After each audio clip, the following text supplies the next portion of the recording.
I got a comment when we get to pathogens. Oh, yeah? All right. I am willing, more than happy to hear comments. Did I make a mistake? Yeah. Oh, okay. With the exception of should be in there. Oh, with the exception of. All right. Well, we'll get to that then. Right. This is a lecture where I'm more than willing to take comments because I am an entomologist. And as you can see, what we're doing today is we're going to branch outside of sort of entomology. We're going to go into weeds and pathogens, which are areas where maybe I have a little less experience. And so people who have comments to make comments. I'd appreciate it. All right, so announcements before we get going. We are going to Bayer again, as we will be for the rest of the lab sections. So just a reminder, we're going to Bayer. I've got a van. We're meeting at 2 o'clock at Ag 119. So usual sort of deal. Not out there. Nah, we'll just meet over there. I'll get the van and run it over here. And as a final announcement, the annual graduation dinner is coming up on May 3rd, and the RSVP date is today. So for those of you who are not familiar, essentially if you are a graduating plant science major, you can attend this dinner. It's held out at Pardini's on Shaw Avenue, which is very nice. And it's May 3rd, which I believe is the Friday before the end of the semester. There's a social and then a dinner with a program.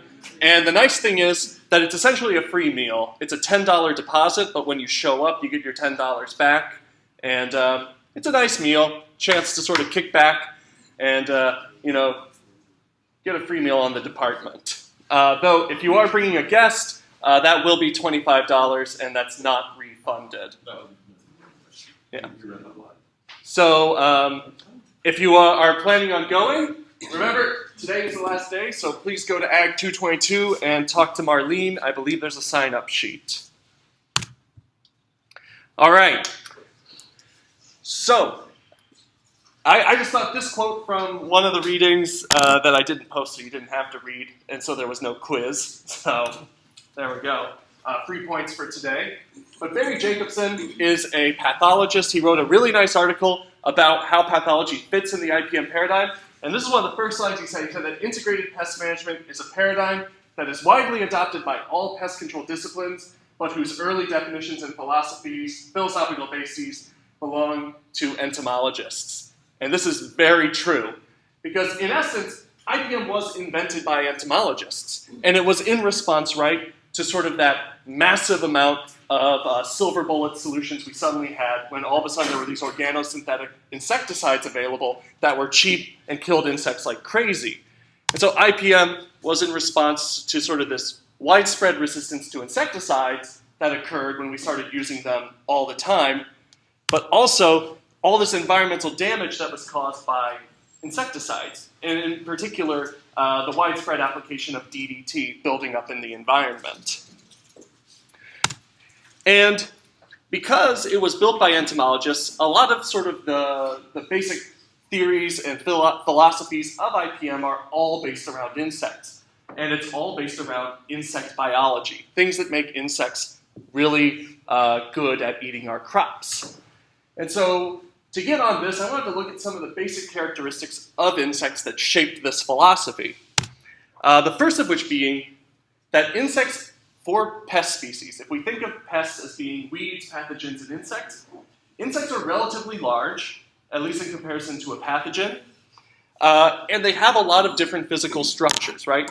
There's lots of unique features of insects that make it relatively easy to go out into a field and to basically pluck a plant or sweep a net and look at those insects and basically be able to identify everything you get to a species relatively quickly, provided you have a little bit of experience in that crop. On top of that, insects are highly mobile and have a really high reproductive rate.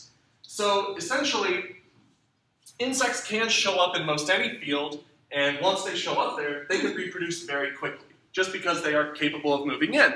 So you can do a lot of prevention and sanitation, but that's no guarantee, right? You could go into an orchard, you could knock down every single mummy, grind them all up, kill every single NOW that's in there, but by mid-season you're going to have some infestation because your neighbor didn't clean up as well as you did. insects have really complex trophic interactions. This is kind of on two levels. On one level, we know the things that feed on insects. It's pretty clear. We have a pretty good idea of what natural predators there are, the pathogens, the parasites that all feed on them, and it's easy to measure these things. In addition to that, we also know that in general, most crops have multiple insects that feed on them. So there's not just one insect that comes in and feeds on tomato, we've got maybe 7 or 8. So we know there's this real sort of complex of species. And then, I think there's one after this. In addition to all of this, for insects, we have these highly effective chemical compounds that we can use for their control. The benefit here being that for insects, there's essentially always a backup plan in terms of control. So if all our other controls fail, we can always spray them with a chemical. And that's kind of a nice backup plan. It affords you a lot of luxury in sort of designing new plans on top of that. And then finally, insects tend to damage plants, but you don't tend to lose yield and you don't tend to have high plant death rates unless you get really high concentrations. So we can basically have a certain low population of insects and do pretty well for a long time. We just need to keep an eye on how large populations can get. So with that in mind, considering sort of the factors of insects, that's why they didn't fit really well into the old paradigm, which was pest control. So I talked about this in economic entomology, but just as a refresher, the idea is that before IPM, we were really focused on controlling pests, with this idea that pest control's only real goal is to reduce pest populations. And that makes sense. Pests are bad, they harm the crop, we want to get as few of them in the system as we possibly can. Now, the challenge with control is that insects are difficult to control, for all those reasons I talked about before. They're highly mobile, so if you squash them down real low, you're just going to have migrants coming in.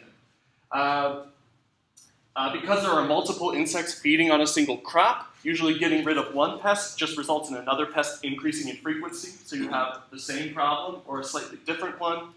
And finally, insects are incredible evolvers, if that's not a word. Either way, they evolve very quickly.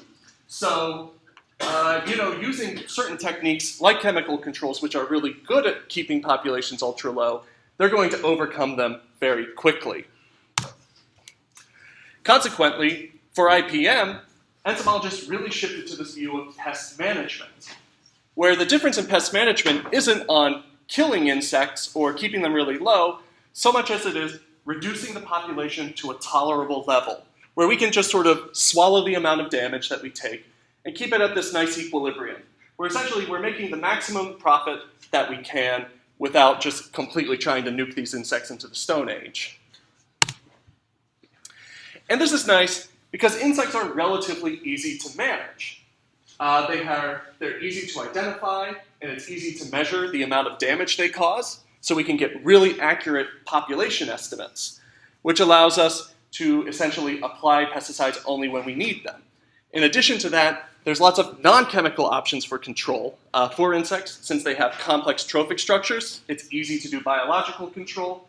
And because we have the luxury of really effective control tactics in the forms of chemistries. So if we're wrong on any of these steps, it's relatively easy to correct it by going out and doing a spray.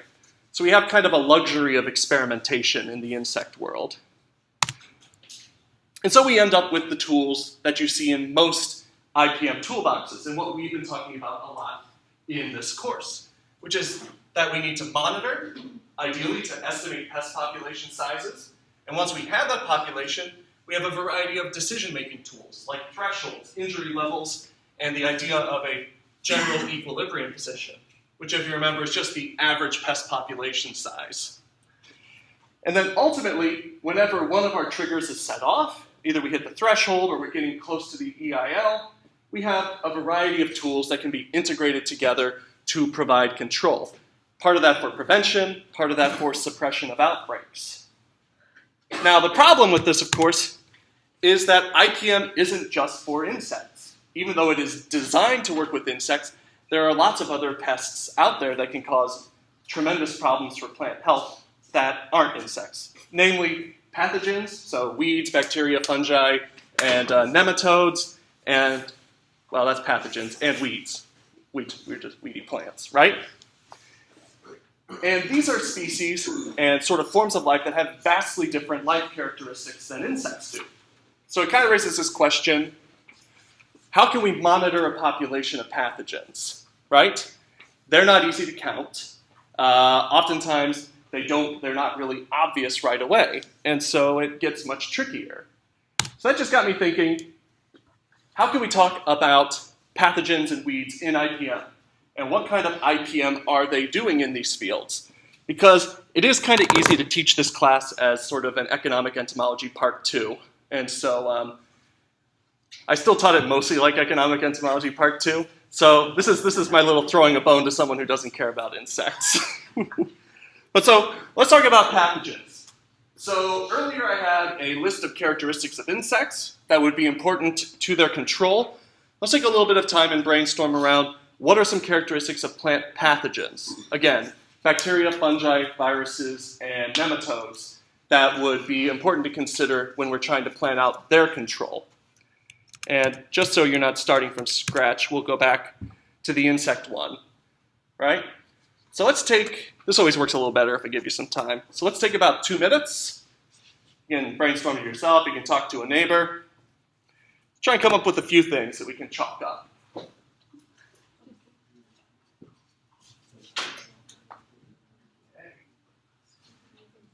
What's the question again? So the goal is to come up with some characteristics of pathogens that would be important for their control. Just some basic biological or ecological characteristics that they have.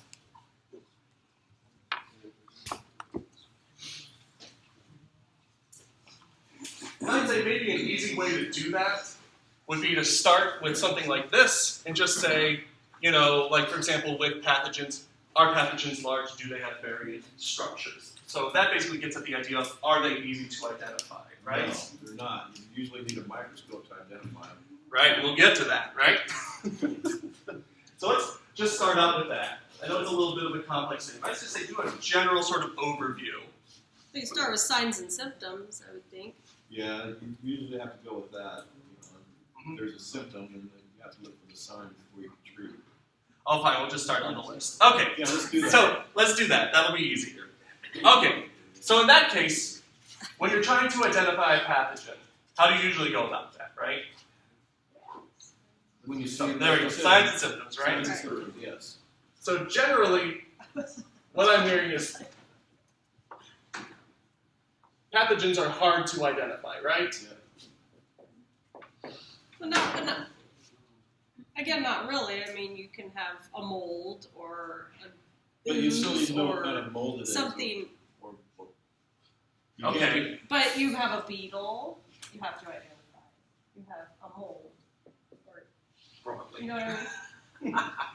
Okay. So broadly, Okay, it's categories. easy to identify. You can look at something and say, that's a mold. But you have to talk about pathogen. We can go that route. Yeah, you can say it's a pathogen, and you can roughly say maybe this is a mold as compared to a virus, right? Or compared to a nematode.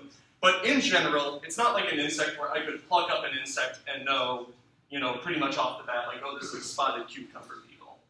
Or there are cases where you have pathogens, especially viral and bacterial infections, where they look very similar to kind of like just being a stressed out plant, right?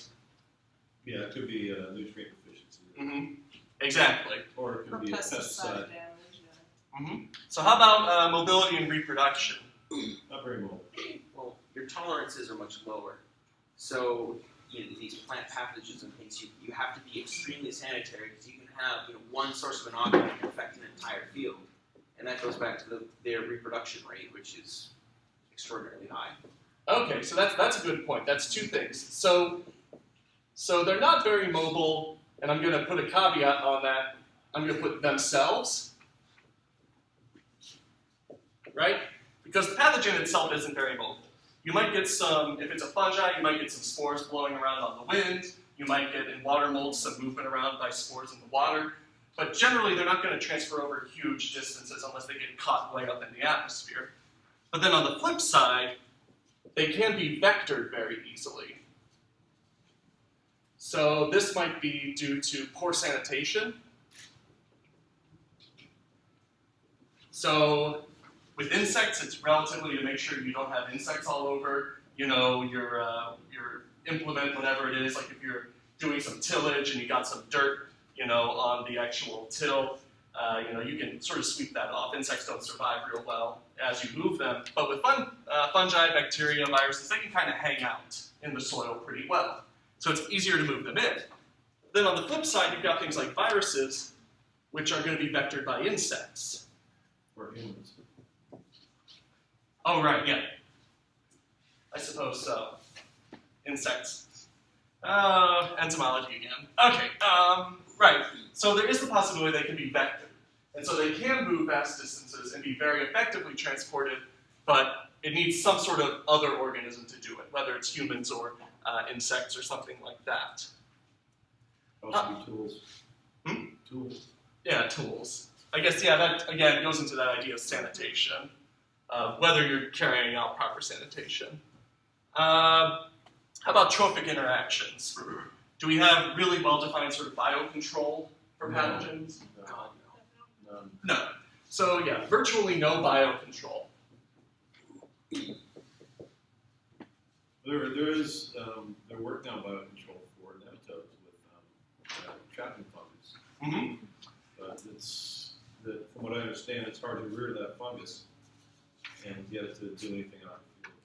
Yeah, it's pretty hard when you start trying to do biocontrol with microbes in general, because you're kind of pushing into the realm of like pesticides, and people want them to behave like pesticides. And so it gets kind of hard when you have like a fungus in a can that you can leave on the shelf for like 2 weeks, and people kind of want to use half of it and store it for later. And then they're not always as effective. So yeah, so there are some biocontrols, but they're not widely used. Do we have highly effective chemical controls? Yes. Oh yeah. Mm-hmm. Okay, so we do have effective chemical controls.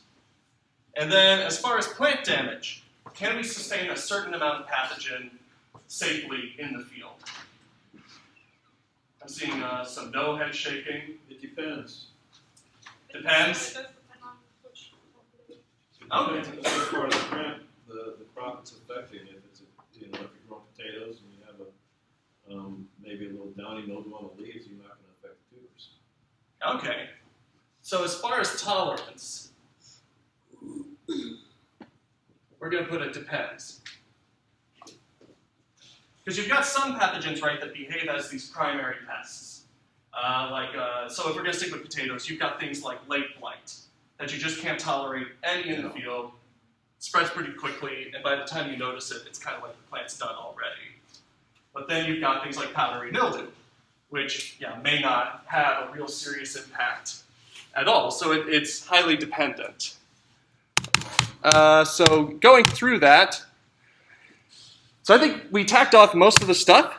One thing I wanted to note was that in a lot of cases, not all cases, in a lot of cases, pathogens are different from insects in that they are host dependent as well, right? A lot of pathogens don't sustain themselves in the environment very long without a host or without some sort of vector to get them there. This is less true in some things like fungi or bacteria that can form spores or sort of overwintering inoculum type things. But for viruses, certainly it's hard for them to move between sources that way. As we mentioned, they have limited mobility. They tend to be very hard to identify, and again, depending on what you have specifically, but in a lot of cases, they are generally more difficult to identify than insects are. And oftentimes, by the time you have the ability to identify them, by the time you have the symptoms to make the ID, it's already too late, and that plant is done for. And again, that depends. You've got things like powdery mildew that you can catch early, but you've got things like late blight that are going to be too late. And then finally, we touch on this a little bit, the idea that they can reproduce extremely fast because they aren't necessarily limited to sexual reproduction. So they can get to their reproductive stage quickly, and they can put out a ton of spores, or they can undergo division very quickly, right?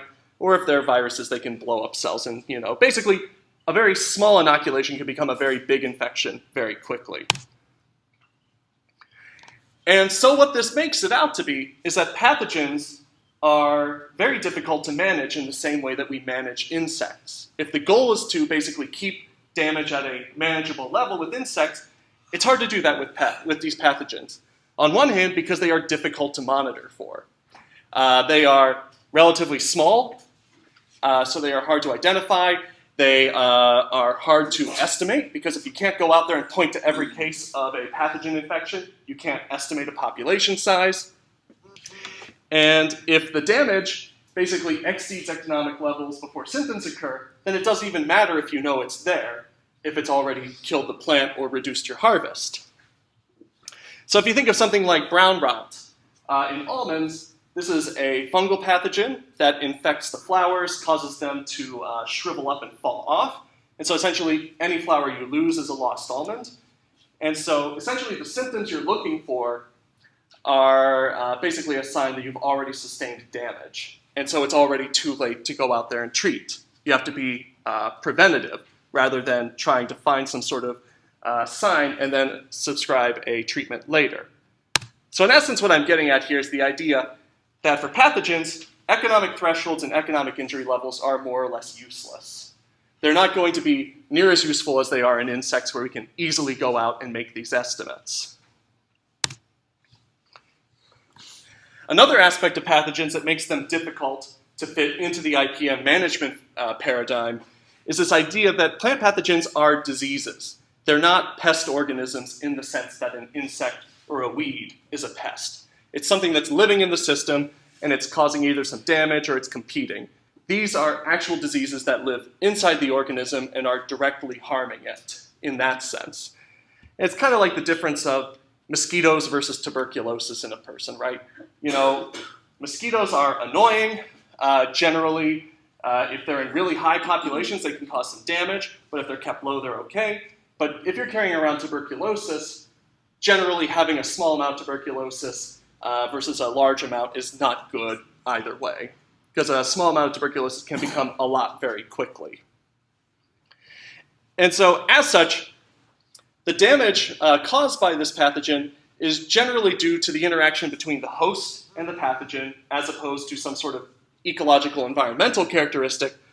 But also, we don't have a lot of ecological controls we can use. We don't have biocontrol. We can't really use things like mating disruption because they just clone themselves out. That's where we have the disagreement. Oh, okay. So what's the... There's two fungi that I know of that can be disrupted because that fungi requires two different hosts. So if you remove one host, then you interrupt the reproduction. Okay, sure. That would be wheat stem rust and apple cedar rust. Okay, fair enough. So, yeah, that's my bad. I was thinking of the mating disruption in the sense of being able to disrupt mating without removing hosts.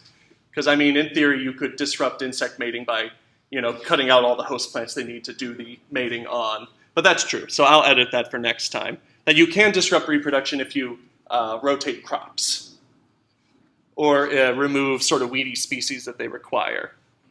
And so generally the idea is that it's hard to maintain pathogens at low levels and keep a healthy system going, with the exception of maybe nematodes, because nematodes are kind of like an in-between a pathogen and an insect. They kind of straddle both worlds a little bit in terms of biology. I think you made the point there. Not without destroying the crop. Oh yeah, there we go, not without destroying the crop.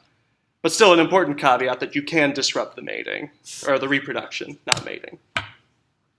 And then finally, one thing I wanted to say about pathogens is that just by virtue of their biology and the way they infect plants, pathologists are pretty upfront with saying that they don't have a silver bullet pesticide solution like entomologists do. That we could go out and essentially spray an insect at any point during the infestation and we could knock it down and get relatively good control. But with pathogens, a lot of the pesticides aren't really... Essentially, if you spray a plant that already has a severe infection, maybe you can kill the pathogen, but the damage is already done. It doesn't necessarily work that well. Whereas really the majority of chemicals used in pathology are purely preventative or curative. So again, we covered this a little bit earlier, but just as a reminder, preventative pesticides are those that provide a barrier to the infection. So you need to apply them before the infection happens. So sort of early season stuff. And then curative ones can halt a pathogen from growing, but you need to get it really early within the infection stage. So usually within 72 hours or less. And that way you stop it from spreading through the plant very far, and you only lose a very limited amount of tissue to the pathogen itself. So in this sense, we do have very effective fungicides, right? We have things that you can spray, and they will prevent a fungus from establishing, but there's not a whole lot of things you can go out and spray after you already have a problem. So in that sense, they don't have the same thing that entomologists or weed scientists have. So that being said, with all these factors, and the fact that we can't really do monitoring, we can't really do a lot of decision making, if you talk to plant pathologists, they're pretty upfront with saying, we actually already do IPM. And that was kind of the conceit of Jacobson's article, which was that we've been doing IPM longer than entomologists have. It's just, you know, we never had the silver bullet. We never had the reason to create a whole new paradigm of pest control.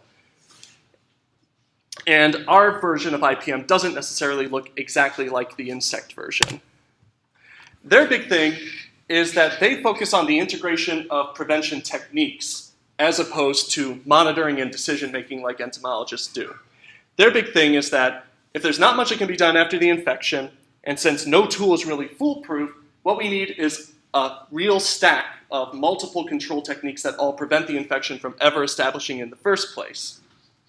And then on top of that, they also focus a lot on environmental manipulation, so cultural controls that stop the pest from ever establishing in the first place as well. And so the way I'd like to approach this is just talking about some of the techniques they use based around sort of this disease triangle that pathologists like to tout out all the time.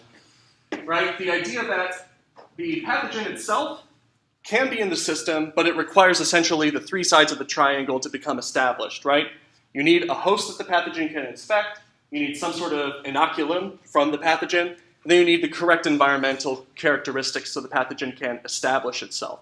And without any one of those sides, you won't get an infection. So as far as manipulating the pathogen itself, the big aspect of IPM in plant pathology is sanitation. Basically, removing all of the ways that the pathogen can get into the field in the first place. So essentially, you don't have a pathogen in the field, you don't have a problem. So clean tools, certified seed tubers, and transplants, just know where everything comes from and keep it clean. And then on top of that, a lot of this control also involves control of your insect populations. So remove any species that may transmit those pathogens. And generally, we're going to be talking about hemipterans, so aphids, whiteflies, odds and ends like that. And that's why sometimes when you look at IPM programs for pests like that, or like Asian citrus psyllid, you know, they look fundamentally different from other insect plans because having just a handful of insects getting into your field can introduce the inoculum very quickly. And so you have a very low tolerance of introducing those insects. Hence, I believe if you find ACP, the policy is they come in, they do a root treatment, they also spray the tree, and I think they spray everything within a certain radius of it. So it's sort of a burned ground approach to citrus psyllids. Who comes in and does that? I believe it was DPR, but I might be wrong. I know they do it.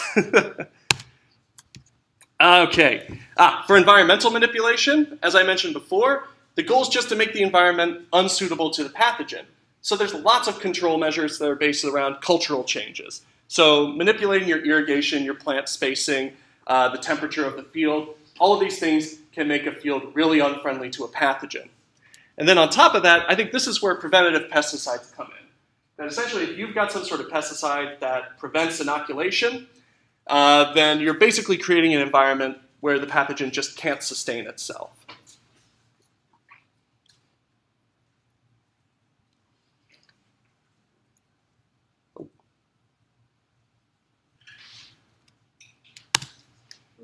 Oh, sorry. Got ahead of myself.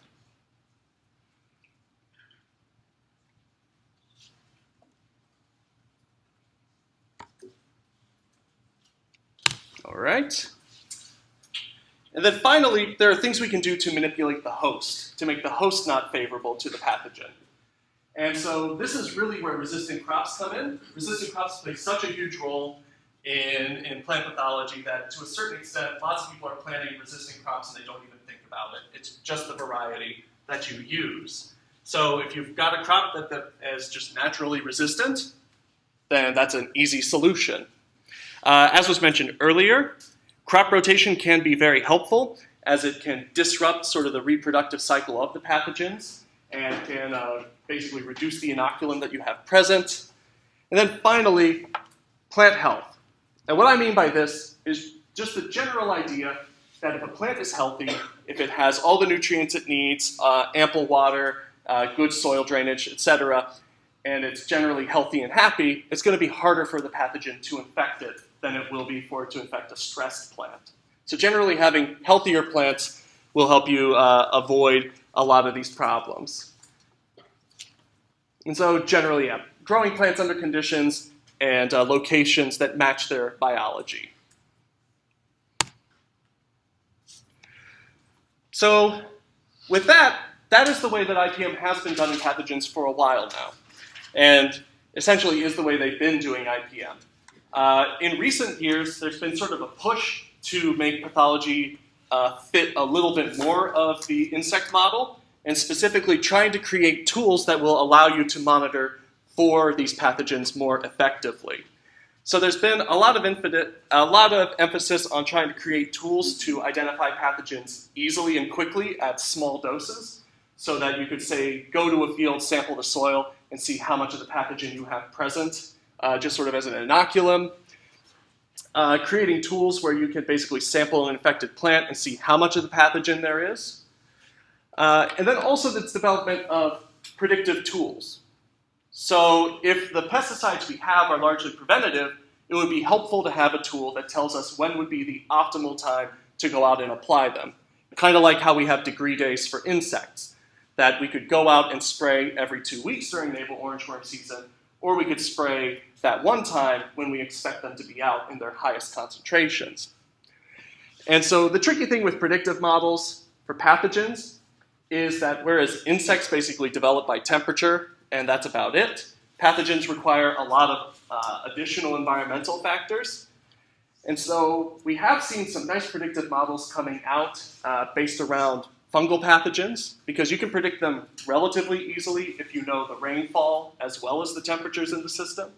So there's this thing, the Great Powdery Mildew Risk Assessment Index, or the RAI. And this is kind of neat. Essentially, it's a really simple model. Basically, from the weather stations, they measure the temperatures, they estimate what the temperatures will be in the next week or so, and then they also look at rainfall. And if there is rainfall on a certain day above a certain temperature, they'll add a few points to a scale going from 0 to 100. And so essentially, you can find your region on a map. This is the regions for the Fresno County. And essentially, you can go to that region and look at what your score is, listed right here. And depending on where your score falls between, say, 0 and 100, they'll have a recommendation for how frequently you should be applying fungicides to control for powdery mildew. So 100 is the very highest. So if you're at 100, I think it's something like applying sulfur every 5 to 7 days, something like that. So a pretty high rate of going out there. This I pulled off the website yesterday. So with all the rain we've been having, they're bumped up pretty high, and they're recommending a pretty high rate of applications. But not everywhere. Kerman's a little drier than us, apparently, so they're doing okay. But you're seeing much more effort being put into these sorts of tools for managing pathogens. And this is just to basically make us more efficient with the techniques that we have. I've got that there because I kind of figured we would need that list again. Excuse me. So let's move on from pathogens and let's bump over into weeds, right? So let's do that same thing we did earlier. Let's talk about some characteristics of weeds and how those can feed in to their actual control. So we can use the list from insects again, and we'll just sort of tag on over here on this end.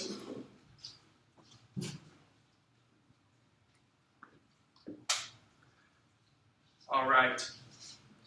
So as far as identification of weeds, I know a lot of you are taking the weeds class now. How easy or difficult is it to identify weeds? I think it's easy. Okay, You don't need a microscope. pretty easy to ID weeds. That's what I'm hearing. And I would generally agree. It's relatively easy to walk out and look at a plant and get a pretty good idea of what it is. Admittedly, some weeds are going to be hard to ID if they're not flowering. What about the seed stage? You get pretty unique seeds. Yeah, you can. Yeah, Pretty unique. trying to look for them. They're Okay. pretty easy to ID too. Okay. I mean, compare a foxtail to like dandelion flower, dandelion seed. Okay. There's some distinctive. So relatively easy to identify, right? I would say broadleaf sort of grasses are really hard to identify. Mm.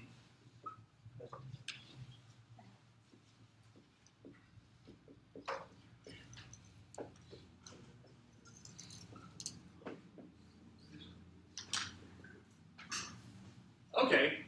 Would that be a fair characterization? Would other people agree? Some people think the grasses are still pretty easy. So grasses are hard unless they're like in their reproductive state. Okay. You can tell some grasses apart by what kind of seeds they are or how their seeds are produced. But otherwise, if they're just a grass sitting there, it's getting. Well, Yeah, just- the Rome is a just a grass, blade. so are foxtails, and they're completely different seeds and different than rye or Bermuda grass. So maybe It sort of. depends on the life stage. I say would so. So maybe similar to insects in some sense that you have these broad categories. It's pretty easy to say this is a weasel, this is a separated by hepteran. family and by when you start separating by classification. Sure. Certainly, seeds within a given classification would be a little more difficult to identify. Sure. So again, same problem we have with most things. Once you get down to that sort of narrow point, it becomes a little more difficult. When you get down to the genus or the family even, which makes sense. And again, with weeds, the life stage matters a lot, in the sense that if it's not flowering, it might be hard to identify. Okay, so how about mobility in weeds? Sorry? What was that? They're pretty mobile. They found. I heard mobile. So I was like, okay, it's either low or high. So I'm hearing fairly mobile. Is that? Yes. And they have different ways of reproducing, whether they're underground or windblown or. Well, they can't fly away like an insect. No, but They're seeds. a bird can eat the seeds and carry it to another location and excrete it, and there it grows. You got a couple Yeah, ways why to do they that roll roll. over? Multiple ways. Yeah.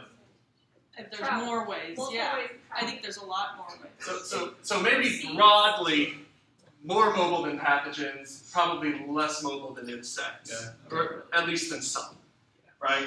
In the sense that a weed can be blown a very long distance on the wind, it can be transported a really long distance by a bird, but a weed can't decide to settle down in any particular field. It It's still all needs random. another. Doesn't matter with a weed. They grow in concrete. Like, It's true. like, It is true. a tiny thing. It's true. So yeah, so maybe question mark, does this matter?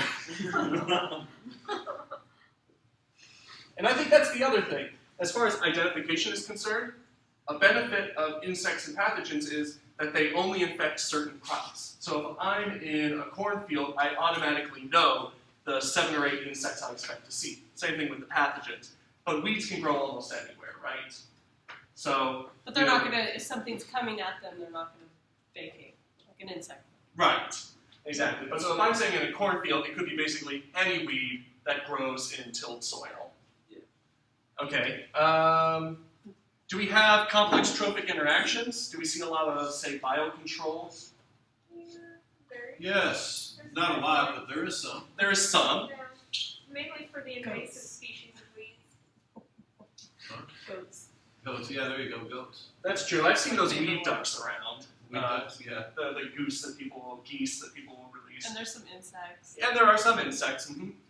Generally with insect biocontrol of weeds, that's mostly rangeland plants. We don't see a lot of it in sort of highly controlled agroecosystems. Do we have highly effective chemical controls? Oh yeah.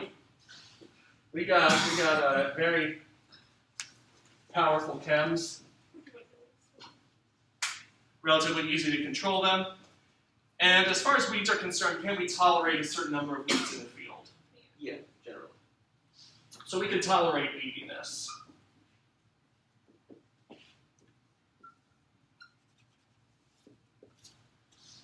Right. So in that sense, weeds are kind of interesting. Well, I'll just go through my list. Let's see if I have anything different from what you said. Yeah, so I said weeds are generally large and somewhat easy to identify, again, depending on life stage and family. So I said seeds were not so easy, but that's my personal opinion. Some people may feel that seeds are relatively easy to identify. It's a wrong field for you. You're an entomologist. I'm an entomologist, so fair enough. I basically know if I've got a goat head in my tire, and beyond that, I'm just kind of like, oh, all these freaking plants hanging out here. All right. I know the ones that are a pain in the butt to pull out of my garden. So, all right. So yeah, relatively easy to quantify. So like insects, it's easy to go out there and count how many weeds you have in a certain area and estimate population sizes.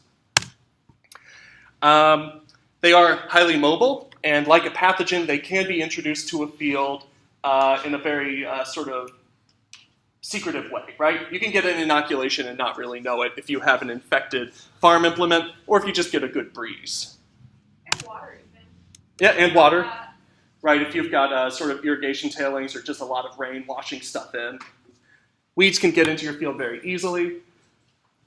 And then limited mobility and dispersal. So again, we already talked about this. The idea that they can travel great distances, but it's not directed movement. And then finally, they have really incredible reproductive capacity and in a variety of fashions. So you have some that are selfing, so you don't even need a whole lot of other weeds there to get reproduction going. You've got runners, outcross obligates, all sorts of different things. So how do these things fit into sort of our conventional IPM structure for insects? Better than pathogens. It's more based on timing rather than population levels. Right. So it fits better than pathogens because we certainly can monitor for them. We can use decision-based methods. If there is sort of a certain threshold that we are willing to tolerate in weeds. And then as far as control, though, we don't really have biocontrol, but there is a lot of options for cultural control, and we do have powerful chemicals that we can apply as backups. So weeds broadly fit conventional IPM, but as was mentioned, because of the fact that weeds oftentimes have significant sort of constraints on when they appear, timing oftentimes works better than monitoring does. You didn't have mechanical controls. No, because I just copy-pasted the insect section and stuck it right in here. So this is the exact one I built. I meant this as to be basically a very broad. So in insects, mechanical means a lot less than cultural, but you're right. In weeds, mechanical would mean a lot more. So, as we were mentioning, weeds basically fall somewhere between insects and pathogens. And that makes sense. The system was built for insects. So you don't expect anything to fit it as well as insects do. In all these senses. And like pathogens, within weeds, prevention is oftentimes the most important tool that we use in terms of like pre-emergence sprays, tillage, odds and ends like that. And then, yeah, like insects, we have a lot of effective chemical tools that can control the weed at any life stage. So we essentially have this silver bullet that at any time we have weed problem, we can go out there and spray it down real quick. But with that being said, IPM is not widely used in weeds. We don't see a whole lot of IPM approaches to weeds, especially, now this is less true in California.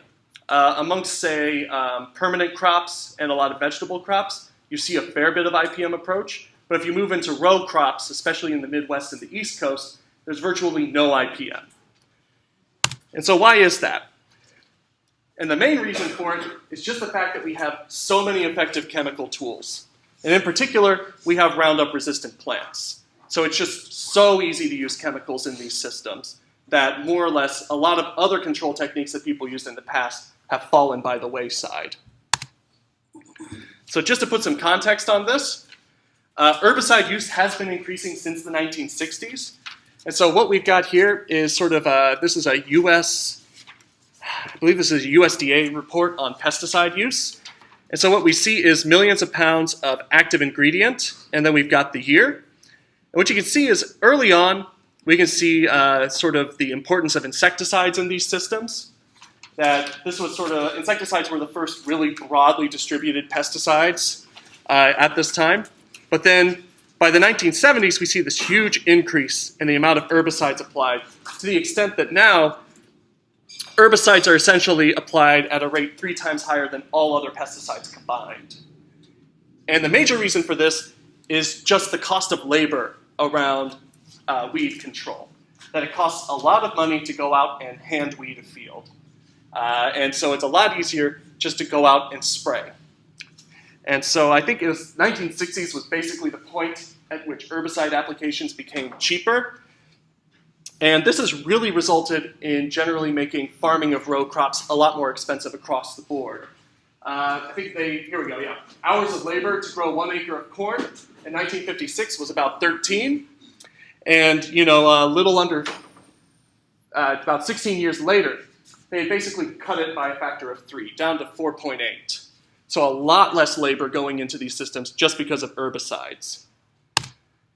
And consequently, you can see after that initial peak in the 1970s, things kind of slowed down until we saw this general increase again in the early 2000s, late 1990s. And this, of course, corresponds directly with the introduction of Roundup-ready crops. So on this chart, what we see is total herbicide use, again in millions of pounds of active ingredient, along with the year.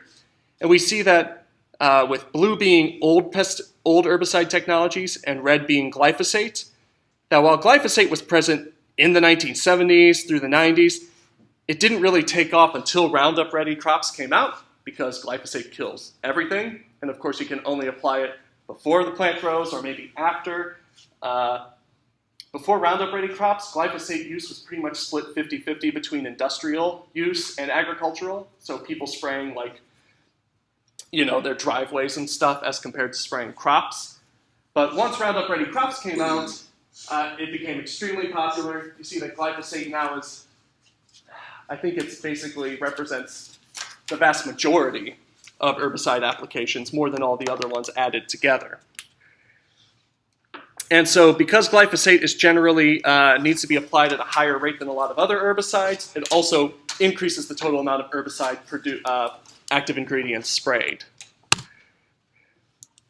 So consequently, I think this has a lot of overlap with where entomologists were back when DDT was being sprayed. And it's kind of interesting to see a lot of the problems that weed science is having right now due to this reliance on glyphosate. And so specifically, the evolution of herbicide-resistant weeds is ticking up substantially right now. Here, we just have by year and the number of resistant populations. This only shows populations that are resistant to more than one pesticide or more than one herbicide formulation. So you can imagine there's actually a lot that aren't on here because they are resistant to, say, one herbicide type.